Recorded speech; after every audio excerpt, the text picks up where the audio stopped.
Belum kedengaran suaranya. Haleluya. Puji Tuhan, kita bersyukur kepada Tuhan. Selamat hari Paskah, selamat hari kebangkitan Tuhan Yesus Kristus yang sudah mati dan menembus dosa-dosa setiap kita yang percaya kepadanya. Saat pagi hari menjelang siang kita akan masuk dalam ibadah yang kedua. Saya jemput dengan kasih Kristus, kita semua balik berdiri. Haleluya Tuhan. Tidak ada yang menjadi balasan kami Tuhan kepadamu selain dari pujian penyembahan kami naik di hadirat Tuhan, dan ucapan syukur kami yang bisa kami naikkan kepada Tuhan. Biar pujian ini menjadi ucapan syukur kita kepada Tuhan pagi hari ini. Selalu bersyukur Tuhan untuk setiap kebaikan Tuhan. Dengan apapun membalas kasih Tuhan.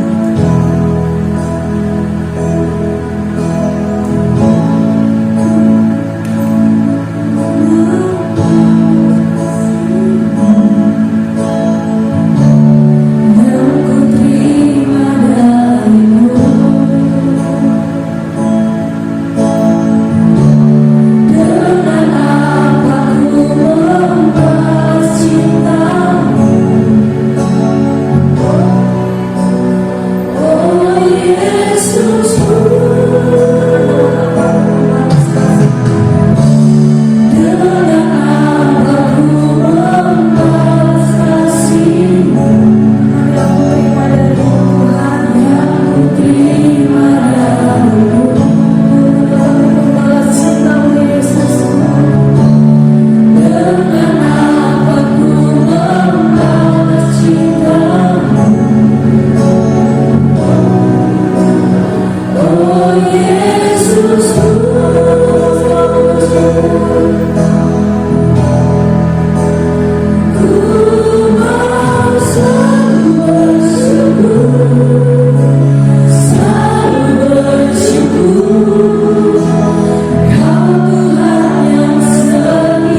Kami yang tidak percaya Tuhan, maut telah dikalahkan. Dosa-dosa kami Tuhan telah Tuhan ampuni dan Tuhan sudah selesaikan di atas kayu salib. Dan kami yang tidak percaya, setiap kami di tempat ini Tuhan adalah orang-orang yang menang di dalam Tuhan. Terima kasih Bapa, terima kasih Tuhan Yesus. Dan saat ini Tuhan, Kau mau siapkan hati kami, siapkan hidup kami Tuhan. Kau berikan yang terbaik kepada Tuhan, memuji, memuliakan, membesarkan nama Tuhan. Tepuk tangan kami Tuhan, biar boleh menyenangkan, menyukakan hati Tuhan. Terima kasih Bapa, kami siap memuliakan Tuhan, kami siap bertepuk tangan kepada Tuhan di dalam nama Tuhan Yesus. Kami berdoa dan bersyukur. Haleluya. Amin. Puji Tuhan, kita tetap berdiri. Haleluya. Puji Tuhan. Siap memuji Tuhan. Berapa banyak yang siap memuji Tuhan? Siap memenari Tuhan? Hidup kita telah ditebus oleh darah Yesus. Amin. Suka-suka Tuhan.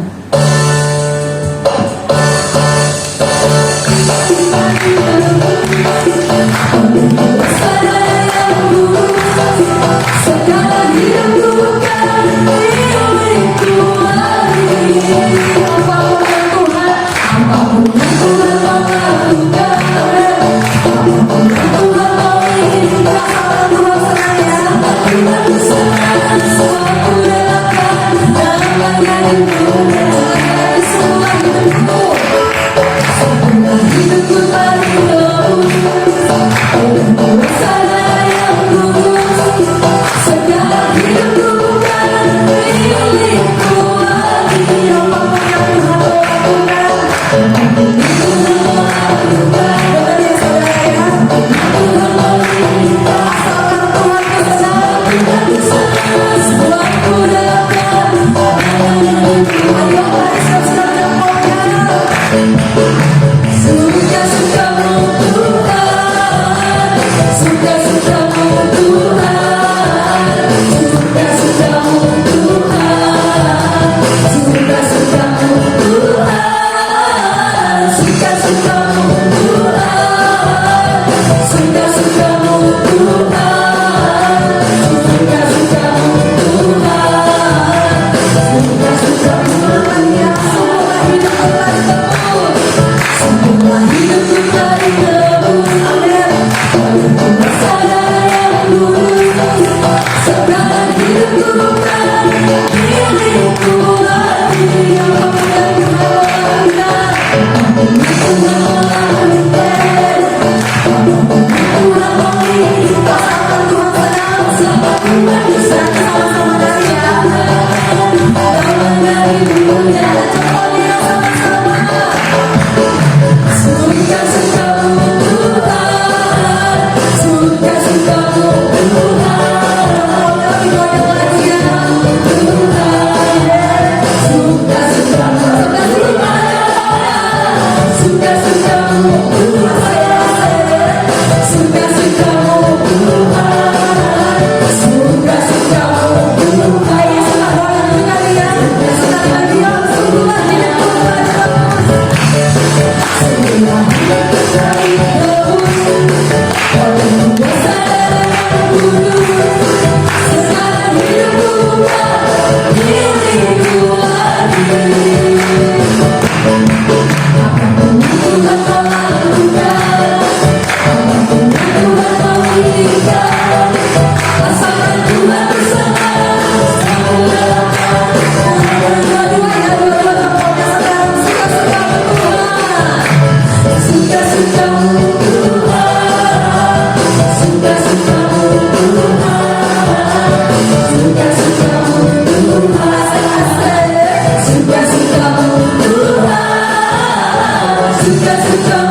lagi untuk penggoyangan yang luar biasa jemaat Tuhan. Puji Tuhan, silakan duduk. Kita akan berikan persembahan yang pertama. Nanti Samuel akan berdoa. Mari kita terus berdoa. Terima kasih Tuhan, kita berdoa Tuhan karena bisa Bapak. Biar kiranya pujian dan penyembahkan Tuhan melalui tangan Tuhan. Semoga tangan yang bersembahkan Tuhan berkati setiap tangan yang memberi usaha kesempatan berkati Bapak. Biar kiranya bersembahkan ini bisa terlibat berjalan kepada Tuhan. Terima kasih Tuhan, terima kasih Yesus. Kami beri dengan mengucapkan syukur yang dalam nama Tuhan Yesus Kristus. Haleluya. Amin. Biar dunia akan berlalu.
Selagi masih ada kesempatan, mari berikan yang terbaik kepada Tuhan. Amin.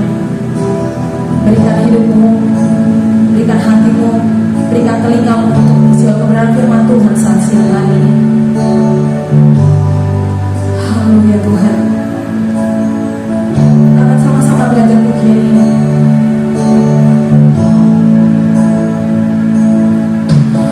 Tak tahu sampai kapan hari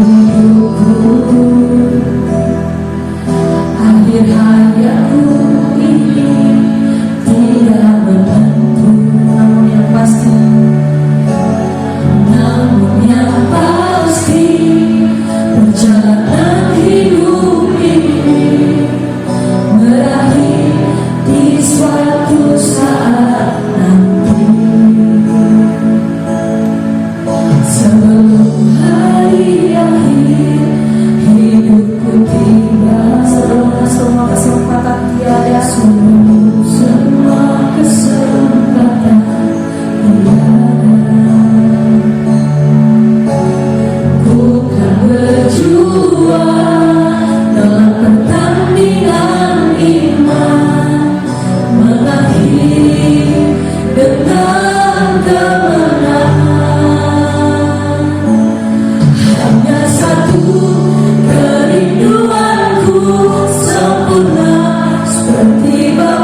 isi hati Tuhan, karena mau mendengarkan isi hati Tuhan dengan sungguh-sungguh dan kami mau melakukannya di dalam kehidupan kami sehari-hari. Terlebih dahulu Tuhan, ampuni dosa dan kesalahan kami, dan kami berkenan menerima firman Tuhan. Kami akan mendengarkan firman Tuhan dengan pengucapan syukur dan sukacita di dalam nama Tuhan Yesus Kristus. Haleluya. Amin. Puji Tuhan, dan selanjutnya. Haleluya. Hidup. Hidup. Hidup. Yesus. Yesus. Kita berikan tepuk tangan bagi dia.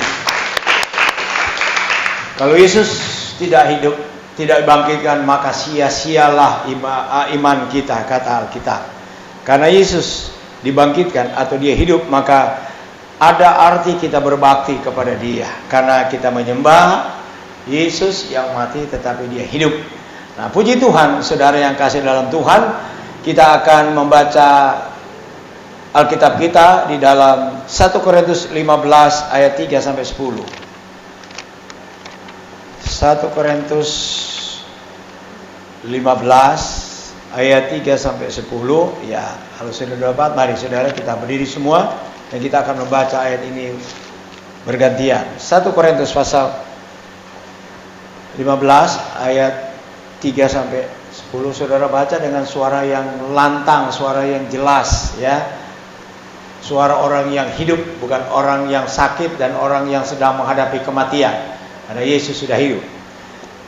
Saya akan baca lebih dahulu ayat 3, demikian firman Tuhan.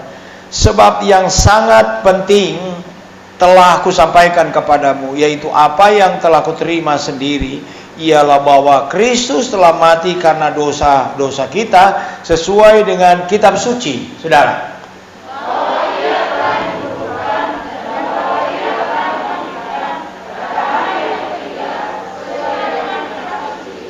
bahwa ia telah menampakkan dirinya kepada Kefas dan kemudian kepada ke-12 muridnya.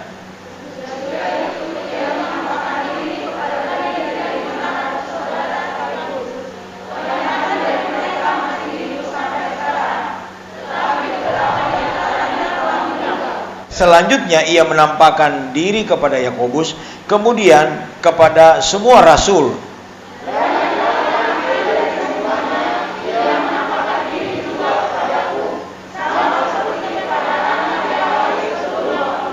Puji Tuhan, silakan duduk.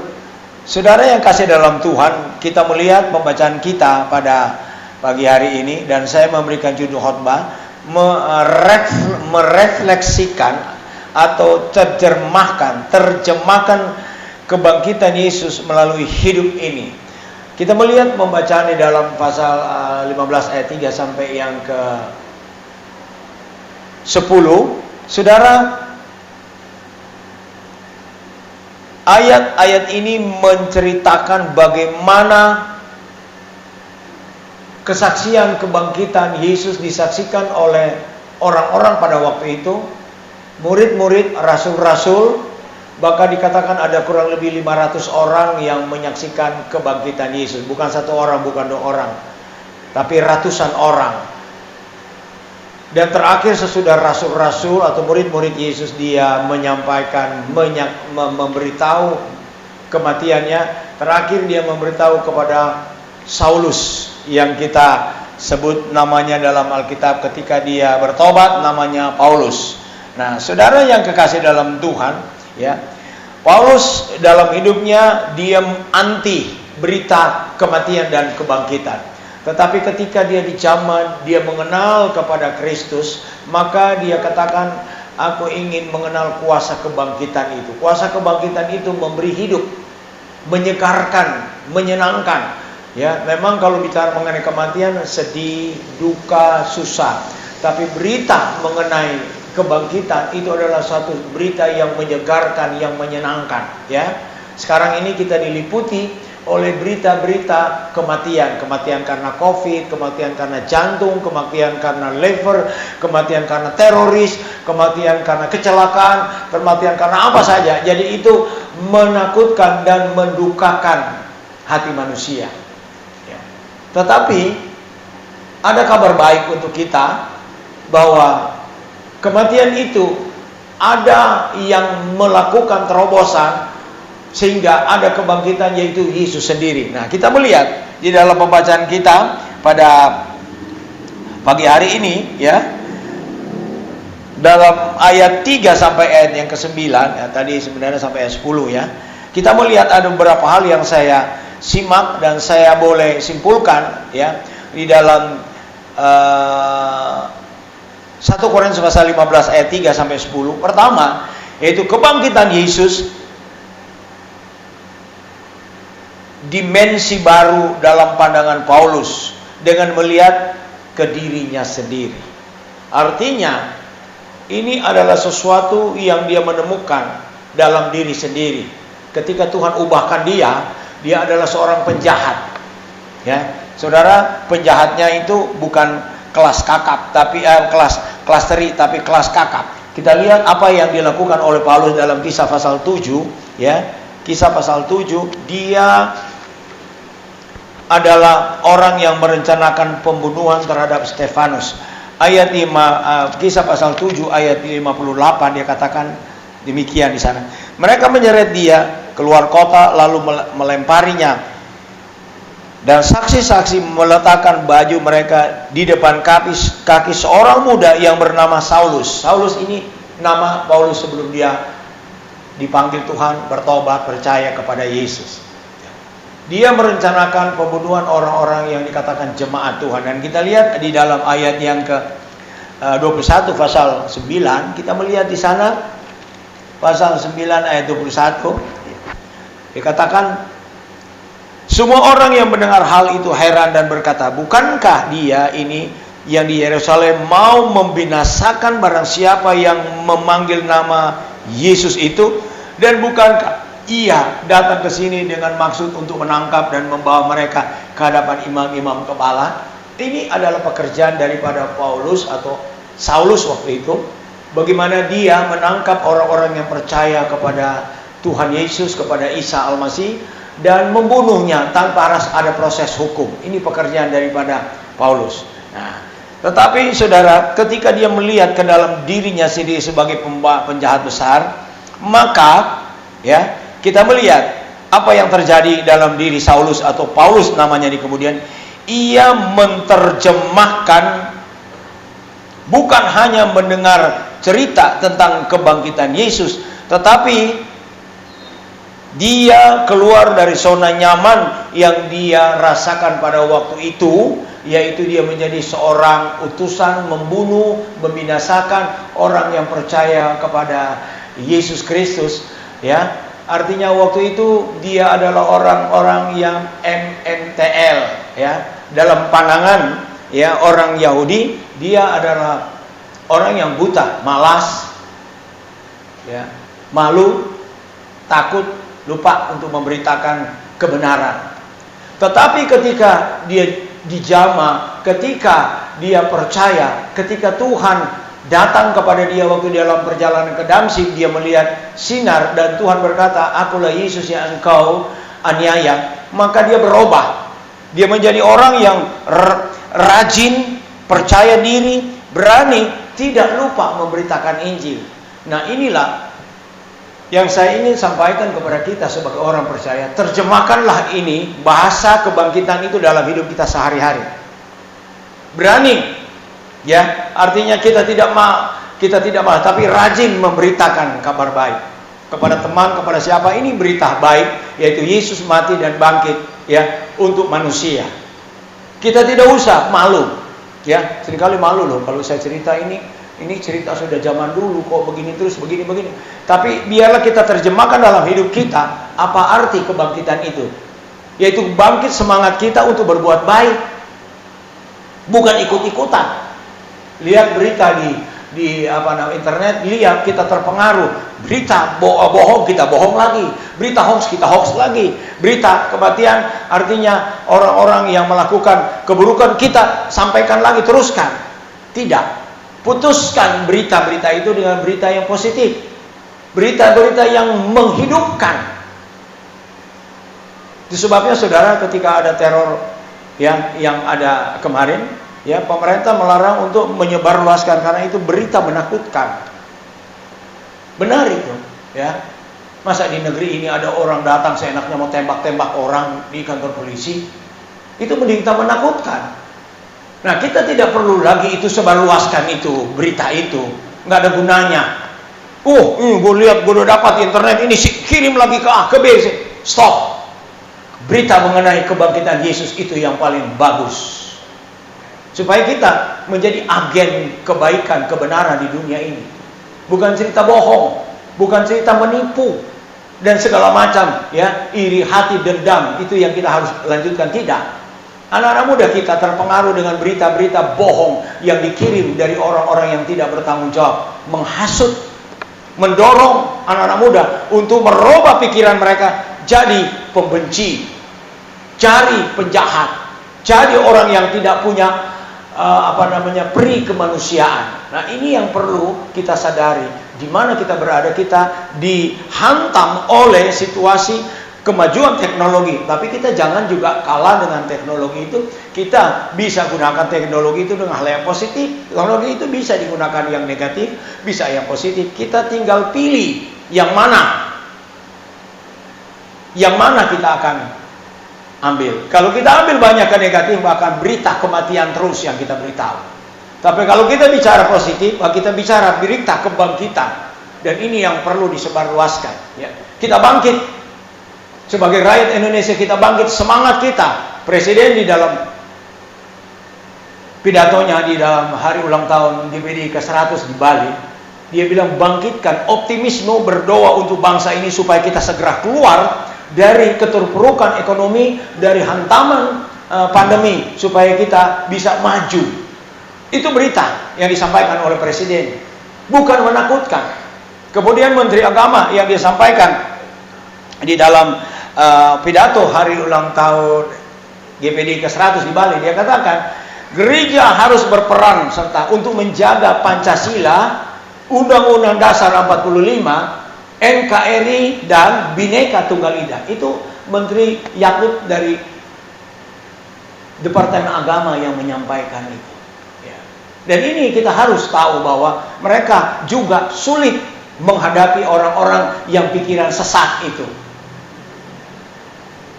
Polisi dibom, markasnya dibom, gereja dibom, ya.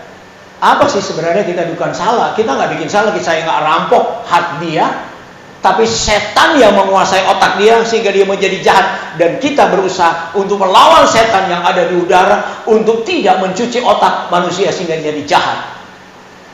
Kalau saya ketemu dengan Pak Polisi almarhum yang dulu Pak Suwarno, dia kalau datang saya bilang, Pak, saya juga kasihan dengan Bapak, sama dengan saya, jadi target teroris. Salah apa ya sama kita?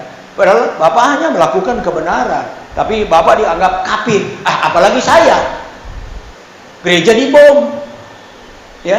Ada urusan apa? Kita nggak nyusahin keluarganya, kita nggak ambil duit dia. Tetapi bolis setan yang ada di angkasa ini masuk ke otaknya, cuci otaknya, maka jadi jahat. Anak-anak muda jadi teroris, pembom, pembunuh diri. Ya, kalau dia mau mati sendiri di laut, ledakkan dirinya di laut. Siapa nggak ada orang. Ada nggak yang mau marah kalau dia pakai bom, dia pergi di Pulau Seribu, di tengah laut dia ledakan? Ada. Ya silakan. Kenapa lo mesti datang di gereja? Kenapa di kantor polisi? Itu otak setan. Saya katakan itu. Otak yang tidak berperi kemanusiaan. Itu otak teroris. Saya berharap kita yang ada di sini jangan ada ikut-ikut otak teroris. Ngeres orang, nipu orang, ya. Nekan orang, kerjain orang, itu otak teroris. Rubah cara berpikir kita, pikiran positif, ya. Kita melakukan yang baik kepada sesama, ya. Meskipun kita berbeda, suku, agama, ras, golongan, tapi kita adalah sesama manusia. Itu kata Gus Dur. Satu lagi yang dalam pidato itu adalah Profesor Dr. Nasaruddin Umar. Waktu saya lihat nama ini saya kaget. Saya ikutin dia punya khotbah, ya. Kita sekarang ini sudah mulai kehilangan jati diri. Beliau ini, ya, dia orang yang paham bagaimana kebangsaan itu, kemanusiaan itu tinggi. Karena itu ada dalam Pancasila. Pancasila itu ketuhanan yang Maha Esa. Sila yang kedua apa? Kemanusiaan yang adil dan benar. Yang ketiga apa? Persatuan Indonesia. Mereka yang mau belah persatuan Indonesia. Dia nggak mau orang Batak bisa bicara dengan orang Jawa. Kalau bisa bermusuhan. Mereka itu. Ini otak teroris itu. Ya. Dan mereka anggap mereka paling benar. Kita semua manusia, tidak ada yang benar, termasuk saya. Bahkan saya juga kalau saya bilang tidak kenal Isa Al-Masih, saya gembel atau bandit. Atau mungkin jadi teroris, saya nggak bilang saudara orang baik-baik. Ya. Karena dulu orang-orang dari Minahasa itu kalau waktu perang Permesta, dia punya bahasa, haus darah, lapar daging. Kalau dia ketemu musuh, dia pantai, dia minum darahnya. Itu. Ya. Tapi saya sekarang enggak. Saya harus haus jiwa-jiwa lapar firman Allah. Saya ingin beritakan Injil. Ya. Nah, saudara yang kasih dalam Tuhan, kita melihat ya. Jadi Paulus tidak MMTL ya, malas, malu, takut atau lupa, tapi dia rajin, percaya diri, berani, tidak pelupa untuk memberitakan Injil. Saya senang ada anak muda kita ya, tapi jangan sombong Yodel ya. Yang saya maksud kamu. Saya pantau kamu waktu di SMA 92, kamu jadi garam di sana.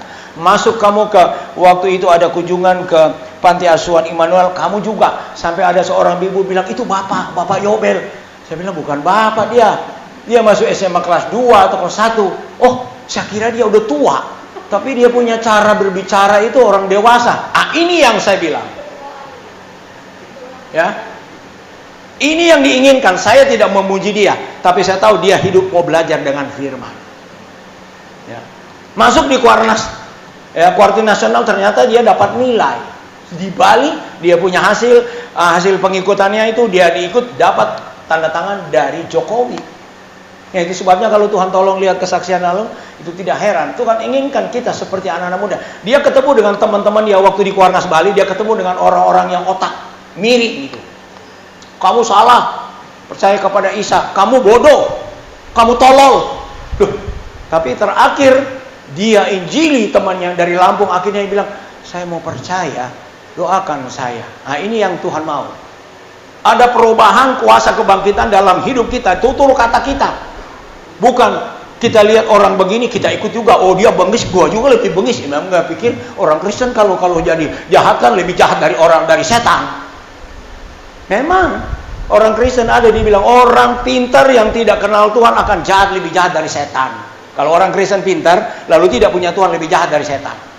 Karena memang Alkitab katakan orang Kristen itu adalah orang yang paling jahat di dunia. Karena kalau dia tidak tahu kuasa kebangkitan, yang dia pikirkan adalah pikiran negatif, bunuh orang, matiin orang, segala macam. Ini sebenarnya kalau saya bilang rahasianya mulai dari orang-orang Kristen dari Sisilia, Godfather dulu. Kalau dia itu dalam geng pertama dulu Al Capone, pengedar minuman keras, kemudian pengedar narkoba, itu mereka akhirnya diikuti sama saudara-saudara kita dari Timur Tengah jadi teroris. Mereka duluan teroris. Siapa mereka? Orang-orang percaya yang tahu siapa Isa tetapi tidak hidup dalam kebenaran, tidak tahu kuasa kebangkitan. Orang-orang dari Sisilia. Ya. Saya bersyukur orang-orang Indonesia yang percaya Yesus tidak ikut seperti orang-orang yang berkatakan dia percaya Yesus dari Sisilia. Mereka punya pasukan, mereka punya bom, mereka punya senjata yang tidak bisa dilawan oleh tentara karena hebat mereka. Saya akui itu. Karena apa? Dia tidak tahu kuasa kebangkitan. Dia cuma tahu juga membunuh orang untuk jual narkoba. Kita tidak ikut yang begitu, ya. Kita bukan orang benar. Orang Kristen bukan orang benar. Orang-orang jahat yang bertobat. Ya. Tapi jangan juga saudara setelah saya bertobat lu belum tahu siapa gua dulu begini, gua makan lo. Nah, ada yang begitu. Masih pikir lu belum tahu orang Batak makan orang, belum tahu orang Manado juga minum darah. Enggak ada. Kita diputihkan dengan darah Yesus, kita jadi manusia yang dibenarkan, yang dikuduskan oleh darah Yesus, maka kita tidak ada hidup yang lama tapi hidup yang baru di dalam Tuhan. Itu yang Tuhan inginkan. Kebangkitan Yesus, kita akan hidup baru di dalam Tuhan. Nah, saudara yang kekasih dalam Tuhan, kita melihat ya selanjutnya apa yang dikatakan di dalam ayat ini, yaitu tantangan hidup, ya, tantangan hidup Paulus yaitu sama dengan orang percaya sekarang, saudara dan saya. Yaitu apa? Ya, ketidakadilan, kemiskinan, dan ketidakpastian. Kita hidup dalam ketidakadilan. Kita punya tanah, nggak bisa bangun gereja. Kita sudah ikut undang-undang, peraturan sudah ada 90 dan 60, nggak bisa. Tapi bersyukur Tuhan kasih kita tempat, karena itu keadilan dari Tuhan. Ya. Tapi kita nggak usah benci kepada mereka. Selalu saya berikan kasih kepada mereka. Dan karena kasih itu kita bertahan di sini. Kalau kita pakai dengan kekerasan, kita juga nggak akan ada di sini. Sama dengan mereka. Seperti Gus Dur waktu dia bicara dengan saya melapor, Gus, bagaimana nih saya orang Indonesia kok diperlakukan tidak adil, ibadat aja nggak bisa di jalan, saya mesti ke sana kemari. Apa yang dikatakan Gus Dur? Dek, sabar aja kamu. Saya kalau mau lawan orang-orang itu, saya punya pasukan, saya punya ansor, saya punya banser. Tapi kalau saya lakukan itu, saya sama gilanya dengan mereka. Yang mana? Itu yang serang kamu, yang nggak boleh ibadat. Itu dia sama, otaknya gila. Sama nggak boleh gila seperti dia. Itu Gus Dur. Tapi dia bilang satu saat kamu akan lihat orang-orang saya akan menang dengan kelemah lembutan kepada orang. Dan benar sekarang. Kelompok itu sekarang dibubarkan. Orang-orangnya diadili. Saya bilang ya benar. Suara dari Gus Dur yang dia sampaikan untuk menguatkan sabar. Dan sekarang saya lihat anak-anak buahnya dia. Nasaruddin Umar anak buah dia. Menteri Agama anak buah dia. Ya. Jajaran-jajaran elit itu anak buah Gus Dur. Orang-orang yang nasionalis, yang tidak menganggap wah gua paling hebat nih, agama gua paling hebat, ya, ras gua paling hebat, ya, kelompok gua paling hebat. Enggak, saya melihat orang-orang yang ada di jajaran sekarang adalah orang-orang yang menjadi pengikut pemahaman dari Gus Dur. Dan ada satu lagi, Nurholis Majid. Saya melihat ini orang-orang yang nasionalis, yang tahu punya toleransi, tapi yang ada sekarang sedang dilawan oleh bangsa Indonesia orang-orang yang intoleran, teroris, radikalis, fundamentalis. Ya. Orang Islam sendiri dia tidak mengakui bahwa dia begitu, jangan. Tapi orang ini atas nama agama dia mau menjual bahwa paham dia paling benar, paling hebat, bunuh orang, tembak orang, bom orang itu paling benar. Mau ambil cara di Timur Tengah, itu sebabnya Timur Tengah robek, Libya robek, Yaman robek, Afghanistan robek, Pakistan robek karena pemahaman yang salah, yang diambil oleh setan, merasukkan di otak mereka, mereka terapkan dalam hidup mereka, makanya bangsa itu robek-robek, ancur-ancuran. Nah itu nih mereka mau bawa ke Indonesia. Tapi kita punya kekuatan bukan dengan fisik, bukan dengan senjata, tapi kita punya kekuatan yang diberikan oleh Tuhan, yaitu mengasihi musuh sekalipun. Bukan cuma sesuku, bukan seagama, bukan sekelompok, tetapi musuh sekalipun kita belajar, diajarkan oleh Tuhan Yesus, kasihi musuh. Karena di kayu salib salah satu kata Yesus ketika dia disalib, ya Bapa, ampunilah mereka, orang-orang yang menyelibkan saya, ampunilah mereka, karena mereka tidak tahu apa yang mereka perbuat. Ini pesan yang diberikan oleh Tuhan Yesus kepada orang yang pengikut percaya kepadanya. Kita tidak hidup dalam kekerasan, tapi hidup kita dalam kasih. Karena itu yang diajarkan oleh Tuhan. Nah, saudara, keadaan ini kita alami, tapi puji Tuhan, 13 bulan, Allah Immanuel atau Allah beserta dengan kita nyata. Boleh kata amin atau enggak? Benar. Kalau toh ada yang terpapar, sembuh. Karena kita punya ini. Apa nih, tahu enggak? Ini apa? Perjamuan Tuhan. Ini yang menjadi andalan saya. Memang ada yang terpapar. Saya bilang kita bukan bersih. Kita bukan manusia super sempurna. Tidak. Waktu anak mantu saya terpapar, dia bilang, Pak, saya kena COVID. Aduh, itu bisa merembet kepada kita semua. Saya bilang, Vi, tinggal di situ. Jangan kemana-mana kamu. Saya kirim perjamuan Tuhan. Tiap malam saya bilang suaminya, kasih perjamuan Tuhan sama Vivi. Kasih perjamuan Tuhan. Saya nggak punya obat, saya nggak punya dokter, saya nggak punya rumah sakit. Tapi perjamuan Tuhan akan membuktikan bahwa Anda akan sembuh. Mana Vivi nggak masuk hari ini ya? Ada? Oh, ada di mana? Ada. Sehat ya. Ada juga yang masuk jalan mangga. Heboh. masuk di rumah sakit apa yang di Kelapa Gading ini, mitra keluarga. Aduh, saya bilang Tuhan, ini nggak boleh besuk karena sudah diponis dia. Saya bilang Tuhan, saya nggak tahu bagaimana caranya, tapi saya ingat, saya cari keluarganya, saya cari teman-teman, pergi bawa sama dia. Saya mau kata selundupkan, kalau nggak bisa kita masuk ini, karena nggak boleh, orang sudah dalam keadaan begitu nggak boleh sembarang makan. Saya bilang bawa, keluarganya bilang minum perjamuan Tuhan. Saya pikir dia udah lewat, karena dia bilang paru-parunya sudah putih, sudah mulai kejang. Tuhan, saya bilang Tuhan, kasihan dia. Tahu-tahu kena anaknya, suaminya kena anaknya. Saya bilang ya Tuhan, saya nggak bisa besuk, tapi saya cuma bilang dengan iman, bawa. 2 minggu kemudian saya lihat, udah jalan. Lu mayat atau apa lo? Gua ini, Pak Gembala, gua ini sudah sehat. Udah sehat. Siapa yang sembuhkan? Tuhan Yesus ini nih.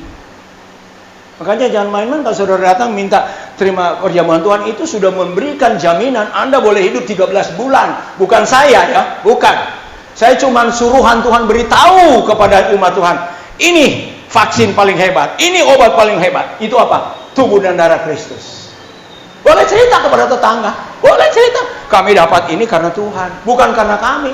Siapa dokter-dokter aja lewat, apalagi kami. Ada di tempat kegiatan yang begitu banyak, dia punya masalah dan sakit penyakit. Nah, saudara yang kasih dalam Tuhan, kemudian yang berikut kita lihat, ia merubah pikiran atau mindsetnya, yaitu Paulus. Perasaannya, ya, tidak cengeng, anak-anak atau baper. Itu Paulus.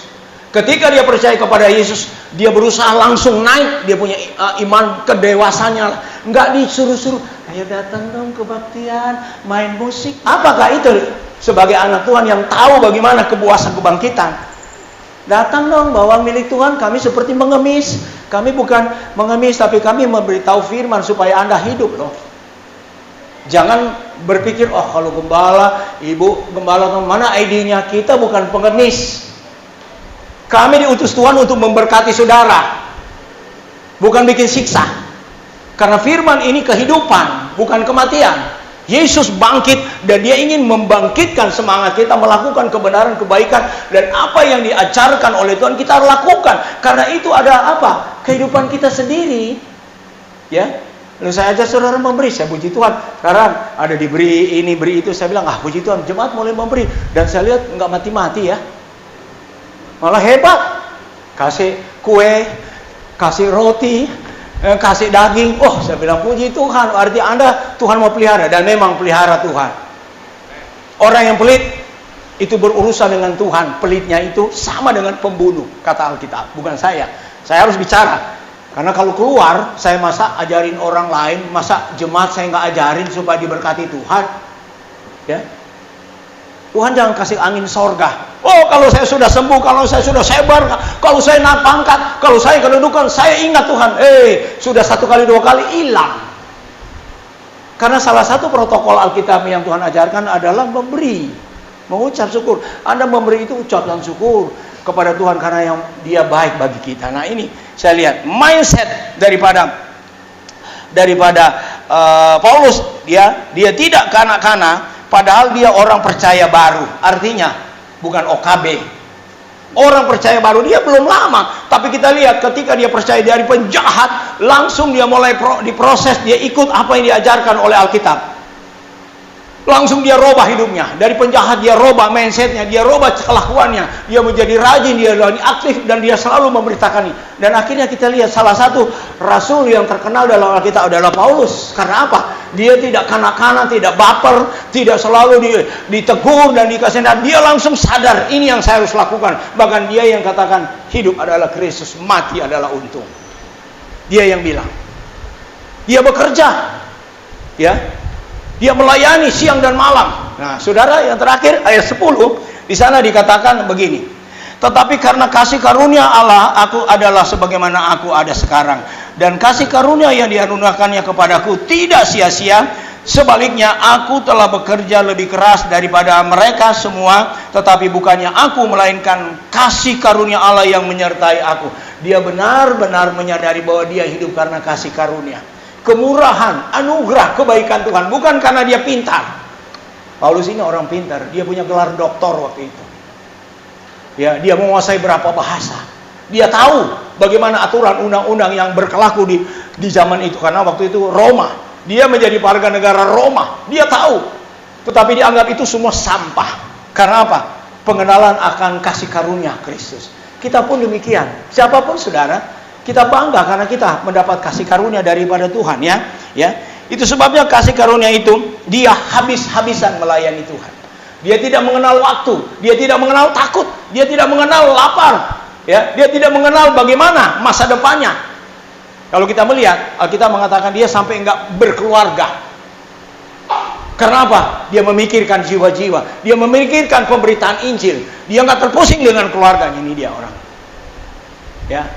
Saudara yang kasih dalam Tuhan, dia meninggalkan contoh soal yang baik untuk kita, ya, supaya kita belajar kepada dia, ya. Kepada siapa? Paulus tentunya. Nah, Paulus belajar kepada siapa? Kepada Yesus melalui Roh Kudus. Dan ini yang perlu kita lakukan di hari-hari ini. Karena apa, saudara? Kita punya tema, yaitu visi misi kita, yaitu visi misi Jemaat Immanuel yang Sadai 2001, yaitu berbuah-buah jiwa baru bagi kerajaan Allah, fokus, cepat, berkualitas dalam pelayanan, dan sehat roh, jiwa, dan tubuh. Puji Tuhan, demikianlah firman Tuhan, dan kiranya Tuhan akan memberkati kita semua. Arti kebangkitan untuk kita jalani dalam hidup ini berubah. Dari yang kurang menjadi lebih, dari yang malas menjadi rajin, yang takut jadi berani, ya.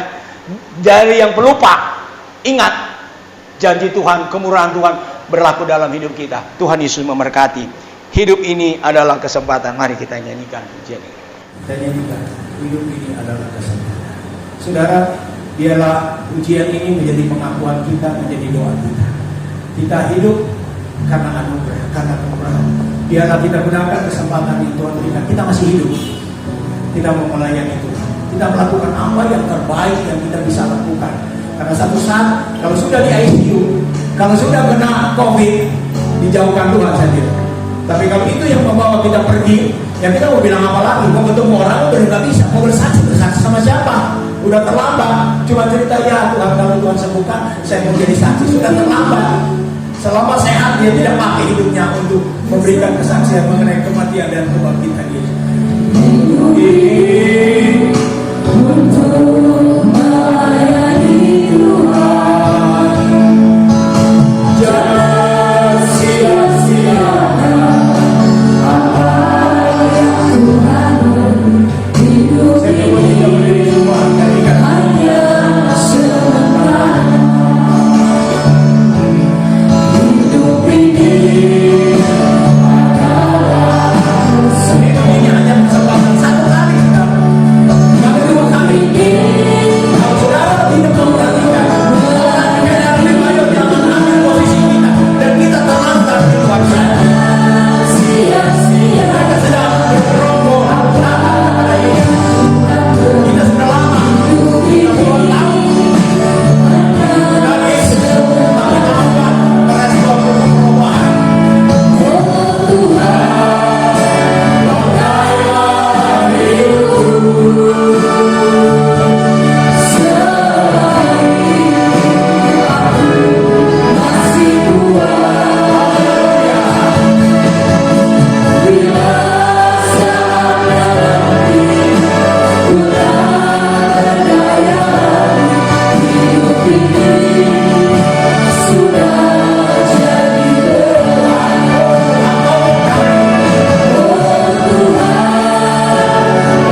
kuasa yang luar biasa dalam hidup kami. Terima kasih Bapak. Biar kami boleh mengimplementasikan Tuhan kuasa kebangkitan yang sudah kami terima dalam kehidupan kami sehari-hari.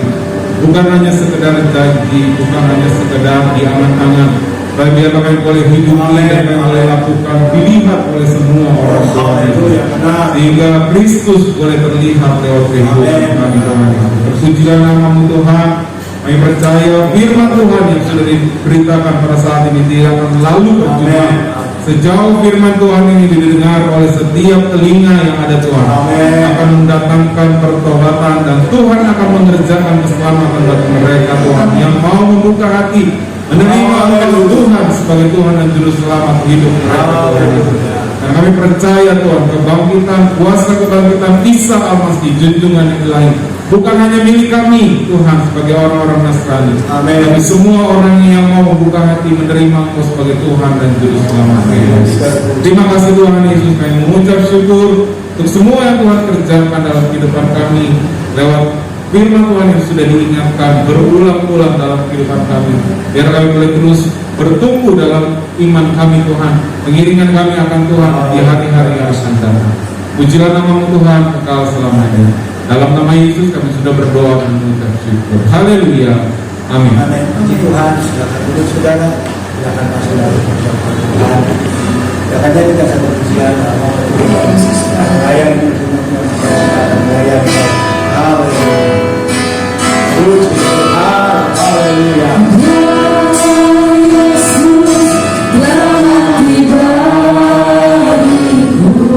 Terima kasih Bapak.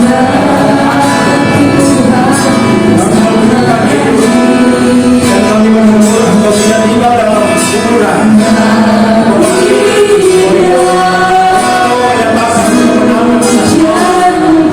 Dan kemenangan itu Engkau berikan. Kami mati, kami akan mati dalam kubur, tapi akan dibangkitkan oleh terima kasih dan kami ucapkan terima kasih Tuhan. Biar pikiran, kata-kata, perasaan kami selalu dikuduskan demi iman kuasa kebangkitan. Yang Tuhan ajarkan kami dalam hidup kami. Siapa yang dilakukan oleh Saul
berdiri saudara pegang roti dengan tangan kanan saudara. Haleluya. Sebab apa yang telah kuteruskan kepadamu telah kuterima dari Tuhan, yaitu bahwa Tuhan Yesus pada malam waktu ia diserahkan mengambil roti, dan sesudah itu ia mengucap syukur atasnya, ia memecah-mecahkannya dan berkata, inilah tubuhku yang diserahkan bagi kamu, perbuatlah ini menjadi peringatan akan aku. Bapa, di tangan kami adalah tubuh Kristus. Sangat mengerikan pengalaman yang engkau alami ketika untuk mencari menebus dosa kami. Engkau harus disiksa, engkau harus mati, engkau mengalami satu perlakuan yang sangat buruk karena engkau mengasihi kami.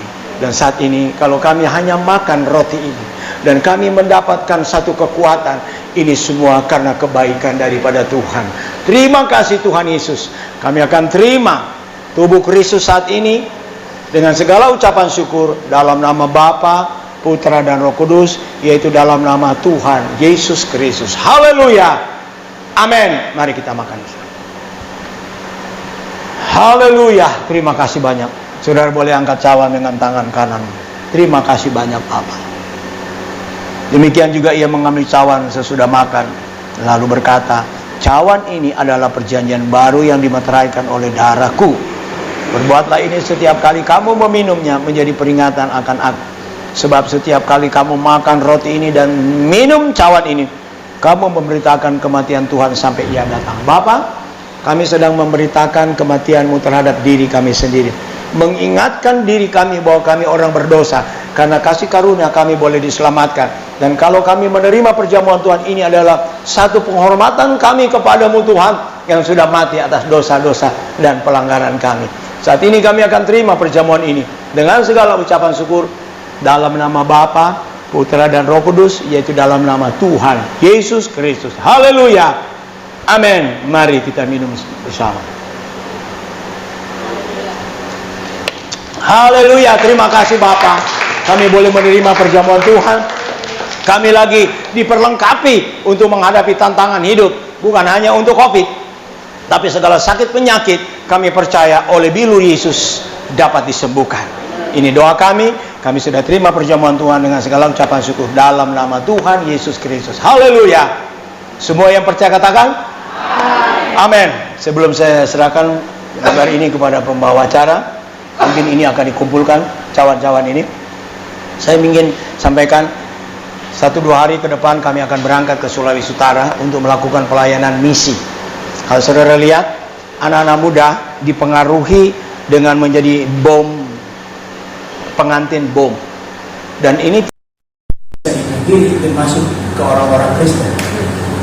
Karena orang-orang kita dipengaruhi, pindah, kemudian direkrut. Dan kalau saudara tahu, kalau kami ketemu dialog di mana-mana kami berada di tempat mereka, yang kami ketemu adalah orang-orang Kristen yang sudah tidak percaya lagi kepada Yesus, yang sudah pindah, dan mereka yang diadu. Nah saudara, anak-anak itu di bawah 30 tahun, 40 tahun, orang muda sudah kelak menikah. Dan saya punya tugas untuk ingatkan bupati, 3 bupati yang saya akan ketemu di Manado, untuk ingatkan kami akan masuk sekolah-sekolah mulai SMP, SMA sampai ke usia. Sialan kami akan berangkat ke Tanah Batak, ya, ke Karo, karena kami diserang bisa-bisa ya oleh pemahaman radikal yang akan membawa orang-orang tidak ikut-ikutan. Kita berdoa karena pergian kami untuk misi, ya, supaya Tuhan tolong, ya, anak-anak muda kita diselamatkan, dilindungi, dijaga oleh Tuhan. Tuhan Yesus memberkati saya memberikan kepada. Puji Tuhan, kita akan akhiri ibadah kita saat siang hari ini dan kita akan sama-sama terima berkat dari Tuhan. Kumos selalu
saat kami sudah selesai, Tuhan sudah jaga lindungi kami, para petugas keamanan dari polisian, dari TNI, dan mungkin Satpol PP yang diutus oleh pemerintah untuk menjaga kami. Tuhan berkati mereka, keluarga mereka, kesatuan mereka, markas mereka, keperluan mereka, terutama kesehatan mereka. Tuhan akan memberikan jaminan kesehatan. Terima kasih Tuhan, berkati korban persembahan umat-umat-Mu yang telah mereka berikan, yang mengembalikan milik-Mu. Tuhan, buka tingkap langit sorga, curahkan berkat, yang membawa korban-korban khusus. Tuhan, tilik semua pemberian mereka akan dibalas oleh Tuhan 30 kali ganda, 60 kali ganda, bahkan 100 kali ganda. Lingkungan di masyarakat di mana kami berada di Sukapura, Cilincing, Jakarta Utara diberkati oleh Tuhan, diberikan kesehatan dan keamanan dari sorga. Ini doa kami. Terima kasih Bapak, berkati Pak Lurah dan seluruh jajarannya, berkati Komplek Bea Cukai. Inilah doa, inilah permohonan kami. Sepanjang minggu yang berjalan ini, aktivitas umat-umat-Mu dalam usaha, perdagangan, bisnis, belajar mengajar, apa saja yang mereka lakukan, hamba-Mu berdoa kiranya mereka akan diberkati di sana. Ketika mereka dengar firman Allah, mereka mempraktekkan dalam hidup mereka sehari-hari, maka mereka akan melihat kemuliaan Allah, pertolongan Tuhan, mujizat daripada Tuhan akan mereka alami dalam hidup mereka. Ini doa, ini permohonan kami. Terima kasih Tuhan, terima kasih umat-umat-Mu sepanjang minggu yang berjalan ini, bahkan sebulan ini ada rally 2 puasa bagi semua umat-umat-Mu boleh ambil bagian. Karena kami berhadapan dengan musuh yang tidak kelihatan, bukan dengan darah dan daging, tapi roh jahat yang ada di udara.